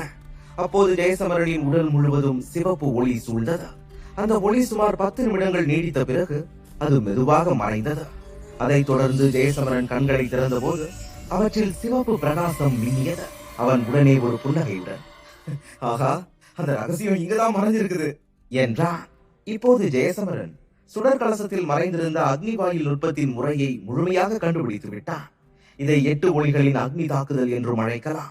பல ஆண்டுகளுக்கு முன்பு இந்த 8 வாயில்களையும் தயார் செய்ய மாயவன் அளவற்ற முயற்சி எடுத்திருந்தார். ஆனால் ஜெயசமரனின் பலத்தை மாயவனின் பலத்துடன் ஒப்பிட முடியாது. ஏனென்றால் மாயவன் 8 உண்மையான எரிமலைகளை இந்த வாயில்களாக மாற்றி அவற்றை தயார் செய்த பிறகே இருளின் அடிமைகளை கட்டுப்படுத்தினார். அதற்கு மாறாக ஜெயசமரனிடம் இருந்தது அக்னி கற்கள் தான். அவற்றின் உதவியால் பெருமளவு அக்னி சக்தியை சேகரிக்க முடிந்தாலும் அது ஒரு எரிமலையின் சக்திக்கு நிகராகாது. அதிர்ஷ்டவசமாக ஜெயசமரனுக்கு இருளின் அடிமைகளை எதிர்கொள்ள வேண்டிய நிலை இல்லை. அடுத்த முறை அந்த அரக்க மூத்தவர் அவனுக்கு முன்னால் தோன்றினார். அவரை சமாளிக்கக்கூடிய அளவு சக்தி இருந்தாலே அவனுக்கு போதுமானது. இதை நினைத்தபடியே ஜெயசமரன் ஒரு ஆழமான மூச்சை இழுத்து தன் கைகளால் தொடர்ச்சியாக பல முத்திரைகளை உருவாக்க தொடங்கினார். அந்த முத்திரைகள் உருவான நொடியில் சுற்றியுள்ள பகுதி கடுமையாக நடுங்கியது. அதைத் தொடர்ந்து கீழே இருந்த வறண்ட நிலம் விசித்திரமாக உள்ளே சரிய தொடங்கியது. சில கணங்களுக்குள் தரை உள்வாங்கிய இடங்களிலிருந்து பெரிய சிவப்பு நீரூற்றுகள் தீரிட்டு வெளியேறி வேகமாக வானத்தை நோக்கி சீறி பாய்ந்தன. அவற்றிலிருந்து வெளிப்பட்ட வெப்பமும் ஆபத்தான ஆற்றலும் தெளிவாக உணரப்பட்டது. பிறகு மேலே எழுந்த அந்த நீரூற்றுகள் ஒன்றோடு ஒன்று இணைந்து கண்ணிமைக்கும் நேரத்தில் ஒரு தீவிரமான பிரகாசமான ஒளியாக மாறின. ஜெயசமரன் மேலே பார்த்தபடியே அந்த ஒளி உருவாகும் காட்சியை அமைதியாக கவனித்தான். பின்னர் அவன் ஒரு பெட்டியை திறந்து அதிலிருந்து 8 சிவப்பு ஒளிகளை வெளியே எடுத்தான். அவை 8 அக்னி கற்கள் உருகியதிலிருந்து உருவானவை. அந்த ஒளிகள் வெளியில் வந்த நொடியில் சுடர் கலசத்தின் உள்ளே இருந்த வெப்பநிலை திடீரென பல மடங்கு உயர்ந்து எல்லா திசைகளிலும் ஒரு நெருப்பு புயல் பரவுவது போல தோன்றியது. அப்போது அந்த பகுதி முழுவதும் மங்கலான சிவப்பு ஒளியால் நிரம்பியது. இந்த காட்சியை பார்த்த ஜெயசமரனே சிறிது ஆச்சரியமடைந்தார். அதிர்ஷ்டவசமாக சுடர் கலசத்தின் பாதுகாப்பு அவனுக்கு இருந்ததா அவன் உள்ளே பாதுகாப்பாக இருந்தான். இல்லை என்றால் அவன் சொந்த சக்தியால் மட்டும் இந்த புதையலை தாங்குவது அவனுக்கு சாத்தியமில்லை. அதன் பிறகு அவன் அக்னி கதவுகளை தயார் செய்ய தொடங்கினான். அப்போது வானத்தில் மிதந்து கொண்டிருந்த அந்த ஒளிகள் மெதுவாக நடுங்கின. அதைத் தொடர்ந்து கண்ணிமைக்கும் நேரத்தில் அவை 8 பெரிய நெருப்பு பாம்புகளாக மாறின. அந்த பாம்புகள் தங்கள் அகன்ற வாய்களை திறந்து அக்னி கற்கள் உருகியதிலிருந்து உருவான ஒளிகளை ஒன்றன் பின் ஒன்றாக விழுங்க தொடங்கின. பிறகு ஒரு சில நொடிக்குள் 8 நெருப்பு பாம்புகளும் வட்டமாக சுழல தொடங்கின. அந்த அற்புதமான காட்சியை ஜெயசமரன் மெய்மறந்து பார்த்தான். பின்னர் அவன் மெதுவாக தன் கண்களை மூடினான். ஏனெனில் அக்னி கதவுகளை முழுமையாக உருவாக்க சுடர் கலசத்தின் சக்தியை பயன்படுத்தியே ஆக வேண்டும் என்பதை அவன் நன்றாக அறிந்திருந்தான். இல்லை என்றால் அந்த பணிக்கு எவ்வளவு காலம் ஆகும் என்பதே தெரியாது.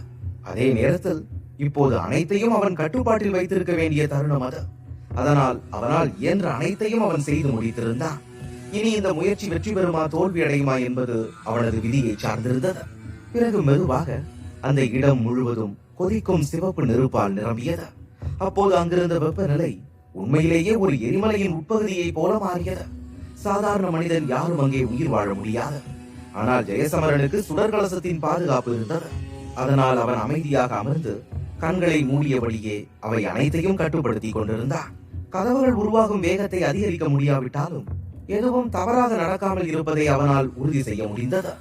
ஏனெனில் இத்தகைய பணியில் ஒரு சிறிய தவறு ஏற்பட்டால் கூட ஜெயசமரனின் முழு முயற்சியும் தோல்வியடைவதோடு அந்த விலைமதிப்பற்ற 8 ஆதி அக்னி கற்களும் முற்றிலும் வீணாகிவிடும். அதே சமயம் சுமார் ஆயிரக்கணக்கான அடி நீளமுள்ள 8 ஒளி கற்றைகள் சுடர் கலசத்தின் உள்ளே வானத்தில் மிதந்து கொண்டிருந்தன. அவை மெதுவாக வேகம் பெற்று பின்னர் வட்டமிட்டு சுழல தொடங்கின. அவற்றின் உள்ளே கட்டுக்கடங்காததும் அபாயகரமானதுமான சக்திகள் கொந்தளிப்பதை தெளிவாக உணர முடிந்தது. அந்த வேளையில் ஜெயசமரன் மெதுவாக தன் மூடிய கண்களை திறந்தான். அப்போது தன்னை சுற்றி பரவியிருந்த ஆபத்தான சக்திகளை அவனும் தெளிவாக உணர்ந்தான். அதனால் அவன் முகத்தில் ஒரு மெல்லிய புன்னகை தோன்றியது. ஏனெனில் அவை அனைத்தும் அவன் திட்டமிட்டபடியே நடந்து கொண்டிருந்தன.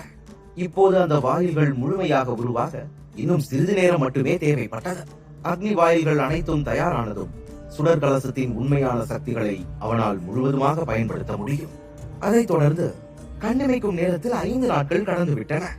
இந்த நாட்களில் சுடர் கலசத்தின் உள்ளே இருந்த சக்திகள் நாளுக்கு நாள் இன்னும் அபாயகரமானவையாக மாறின. பிறகு இறுதியில் அக்னி உலகம் முழுவதும் ஒரு நெருப்பு சூறாவளி அலை மோதுவது போல காட்சியளித்தது. இந்த நுட்பத்தை அக்னி உலகத்திற்குள் தயார் செய்ய முடிந்ததை நினைத்து ஜெயசமரன் மனதிற்குள் நிம்மதி அடைந்தான். ஏனெனில் இதையே வெளி உலகில் செய்திருந்தால் பல சக்தி வாய்ந்தவர்களின் கவனம் அவன் மீது விழுந்திருக்கும். அதனால் எண்ணற்ற சிக்கல்கள் ஏற்பட்டிருக்கும். பிறகு சிறிது நேரத்திலேயே சுடர் கலசத்தின் வெப்பமான சக்திகள் மேலும் தீவிரமடைந்தன. மேலும் ஆரம்பத்தில் மங்கலாக தோன்றிய வாயில்கள் இப்போது மிகவும் தெளிவாக காணப்பட்டன. அதே நேரத்தில் அவற்றிற்குள் மறைந்திருந்த பயங்கரமான சக்தியை உணர்ந்தாலே யாருடைய உடலும் சிலிர்த்துவிடும். அதுவும் அப்படிப்பட்ட 8 வாயில்கள் ஒரே நேரத்தில் அங்கே இருந்தன. அந்த நேரத்தில் ஒரு சிறிய வெடிப்பு ஏற்பட்டது. ஜெயசமரன் பார்வையை திருப்பி பார்த்தபோது அந்த வாயில்கள் ஏற்கனவே 90% தயாராகி இருந்ததை அவன் கண்டான். இந்நிலையில் ஏதேனும் தவறு ஏற்பட்டால் அவன் செய்த அனைத்து முயற்சிகளும் வீணாகிவிடும் என்பதையும் அவன் நன்றாக அறிந்திருந்தான். அதனால் அவன் மெதுவாக தன் கைகளின் முத்திரைகளை மாற்றி அந்த கட்டுக்கடங்காத சக்திகளை கட்டுப்படுத்த முயன்றான். பிறகு சில நொடிகள் கழித்து அந்த சக்திகள் மெதுவாக அவனது கட்டுப்பாட்டிற்குள் வர தொடங்கின. ஆனாலும் ஜெயசமரன் இன்னும் நிம்மதியாகவில்லை. அவன் தொடர்ந்து அந்த வாயில்களை உற்று பார்த்து கொண்டே இருந்தான். அந்த சமயம் அவன் தன் கைகளில் ஆழமான கீறல்களை ஏற்படுத்தி 8 துளிகள் ஆதி ரத்தத்தை எடுத்தான்.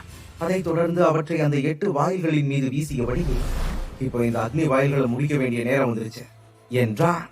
உண்மையான ஆதி ரத்தம் அவனது உடலிலிருந்து வெளியேறியதால் ஜெயசமரனின் முகம் சற்று வெளியிட தொடங்கியது. ஆனால் அந்த பலவீனத்துக்கிடையிலும் அவன் மனம் மகிழ்ச்சியால் நிறைந்திருந்தது. ஏனெனில் அந்த ரத்தம் வாயில்களை தொட்ட நொடியில் சிவப்பு நிற கதவுகள் வேகமாக நடுங்க தொடங்கின. அப்போது அவற்றின் உள்ளிருந்து சக்தி வாய்ந்த சிவப்பு ஒளி வெளிப்பட்டு அக்னி உலகம் முழுவதும் பரவியது. ஆனால் அடுத்த கணமே ஒரு காட்சி ஜெயசமரனின் இதயத்தை ஒரு நொடி நிறுத்திவிட்டது. அந்த ஒளியின் அழுத்தத்தால் கதவுகளில் மெதுவாக விரிசல்கள் தோன்ற தொடங்கின. அதை பார்த்த ஜெயசமரன் அவன் மனதில், இந்த ஒளியால இந்த கதவுகள் ஏன் உடைய போகுது? ஆனா இது இப்படியே போச்சுன்னா எல்லா கதவுகளும் உடைஞ்சு போயிடுமே. அப்படி மட்டும் நடந்தா என்னோட இந்த எல்லா முயற்சியும் தோல்வி அடையும். இல்ல நான் இதை எப்படியாவது சமாளிச்சே ஆகணும் என்று நினைத்தான்.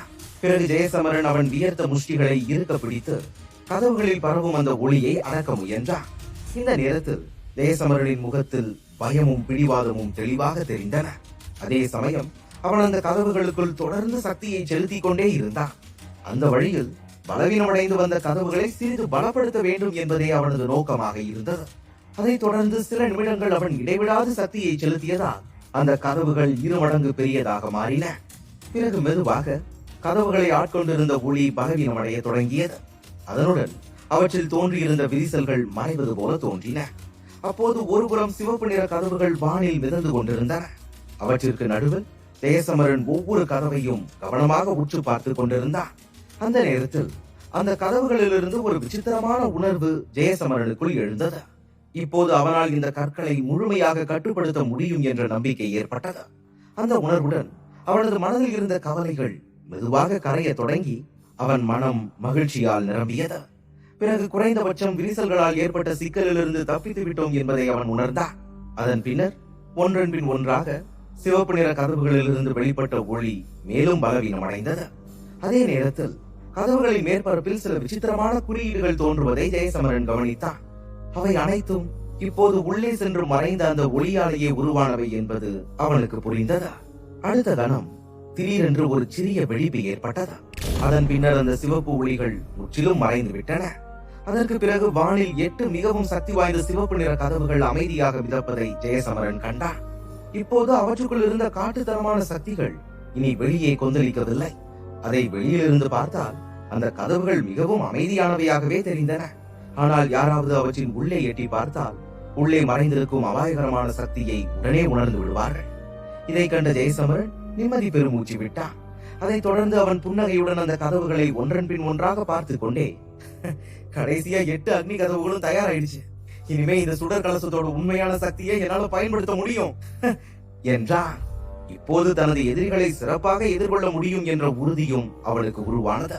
சில நொடிகள் அந்த கதவுகளை உன்னிப்பாக பார்த்த ஜெயசமரன் தன் கையை மெதுவாக அசைத்தான். அதே நேரத்தில் அந்த கதவுகள் அனைத்தும் உடனே மறைந்து போனது.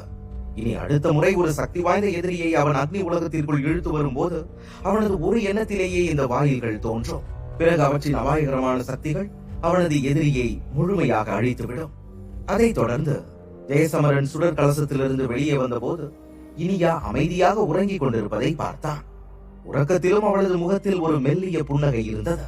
அதை பார்த்த ஜெயசமரனுக்கு சிரிக்காமல் இருக்க முடியவில்லை. அப்போது ஒரு எண்ணம் அவனது மனதில் தோன்றி, ஆமா, இந்த பொண்ணு எவ்வளவு நேரம் தூங்குறா? ஒருவேளை நான் இந்த கலசத்துக்குள்ள போனதிலிருந்து இவ இங்க தூங்கிட்டே இருக்கிறாளோ என்று கேட்டான். பின்னர் இனியாவின் அருகில் சென்று அவளது அப்பாவியான முகத்தை சிறிது நேரம் கவனித்தான். அப்போது அவளது கூந்தல் அவள் முகத்தின் மீது விழுந்திருந்தது. அதை ஒதுக்க தன் கையை நீட்டிய நொடியில் ஜெயசமரனின் முகம் திடீரென்று மாறியது. ஏனெனில் அந்த நீல ஒளியை அவன் தொட்ட உடனே அவன் உடலுக்குள் மறைந்திருந்த அழிவுகரமான பண்டைய குறியீடு பயங்கரமாக நடுங்கத் தொடங்கியது. அந்த உணர்வு அவனுக்குள் லேசான கவலையை எழுப்பி, என்ன இது? என்னோட உடம்புக்குள்ள இருக்கிற இந்த அழிவுகரமான பண்டைய குறியீட்டுக்கும் இனியாவுக்கும் என்ன சம்பந்தம் என்று யோசித்தான். அவன் இதை பற்றி யோசித்துக் கொண்டிருக்கும் போது திவான் வெளியே வந்தான்.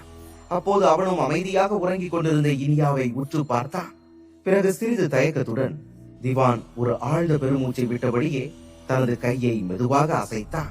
அந்த செயல் ஜெயசமரனை ஆச்சரியப்படுத்தியது. அதே நேரத்தில் இனியாவின் உடலிலிருந்து ஒரு பிரகாசமான ஒளி வெளிப்படத் தொடங்கியது. அதை கவனமாக பார்த்தபோது அந்த ஒளிக்குள் ஒரு சிறிய மீன் தோன்றியது. அது கருப்பு மற்றும் வெள்ளை நிறங்களில் இருந்தது. அதற்குள் ஒரு விசித்திரமான சக்தியும் அடங்கி இருந்தது. அந்த காட்சியை பார்த்த ஜெயசமரன் அதிர்ச்சியுடன், இது இது இதுதான் இனியாவோட ஆன்மாவா என்று கேட்டான்.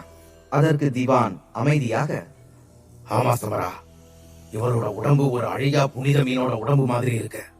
ஆனா இவரோட ஆன்மாவில் இருக்கிற சக்திகள் ரொம்ப விசித்திரமா இருக்கு. உண்மையை சொன்னா இது அழியா புனித மீனோட சக்திகள் மட்டும் இல்ல, வேற சில சக்திகளும் இதுல கலந்து இருக்குது. நான் முன்னாடியே சொன்னேன்ல, இந்த பொண்ணை புரிஞ்சுக்கிறது அவ்வளவு எளிதான விஷயமே இல்ல. இவளுக்குள்ள இருக்கிற சக்திகள் எந்த ஒரு மறுபிறவியையும் விட ரொம்ப வித்தியாசமானது என்றான். திவானின் வார்த்தைகளை கேட்டவுடன் ஜெயசமரன் ஒரு கணம் ஆச்சரியத்தில் உறைந்து நின்றான். போர் வீரன் சமரன் சீரீஸை கேட்க விரும்பும் அனைவரும் சேனலை சப்ஸ்கிரைப் செய்யவும். இது போன்ற வீடியோக்களை தொடர்ந்து கேட்க சேனலை சப்ஸ்கிரைப் செய்து பெல் பட்டனை ஆலில் போட்டுக்கொள்ளவும். நெக்ஸ்ட் எபிசோட் கமிங் சூன்.